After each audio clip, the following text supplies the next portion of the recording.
Umuntu njena uhamba enama-angels two angels. Lama-angels lawa aphethe izitsha.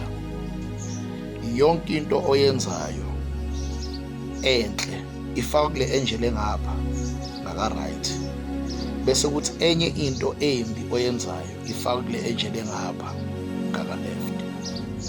Lezi zitsha lezi mhla zigcwele zithululelwa phezu kwakho. Kunabantu ozucabanga ukuthi wena abaloyiwe ngomuntu, akunamadimoni, akukho sathane, akukho lutho. Ushaywa yizinto ayekade ezenza kubantu. Uma umuntu ubusiseka ngenxa yezinto akade ezenza kubantu. Lithi-ke iBhayibheli ungayeki ukwenza okuhle ngoba uyabuvuza ngesikhathi esifaneleyo. Omunye uyabuza ukuthi isikhathi esifaneleyo isiphi, ngoba kade ngizama ukwenza okuhle. Isikhathi esifanele ilesikhathi esibizwa nge-maturity, ngoba wena uma uNkulunkulu engakunikeza lezi zinto usehlazi unjena, noma ngabe wenza kahle zizokubuyisela ebubini bakho noma ey'ntweni ezimbi ozenzayo.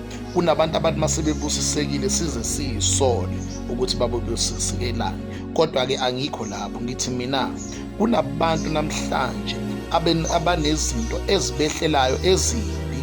Uma enga-tracer back enze lento ebizwa nge-self-introspection, uzothola ukuthi uyisizathu sezinto ezimehlelayo. Akathakathiwe, akaguli ngoba egula, uguliswa izinto azenza kubantu enganakile kwesinye isikhathi and intentional. So it's very much important ukuzibheka ukuthi izinto ozenzayo azizukubuya kuwe ngelinye ilanga sephindaphindeke zaningi. Isitsha sangaka-left siphethe izinto ezimbi ozenza kubantu, isitsha sangaka-right siphethe izinto ezinhle ozenza kubantu, kodwa kuya ngokuthi isiphi esigcwala kuqala.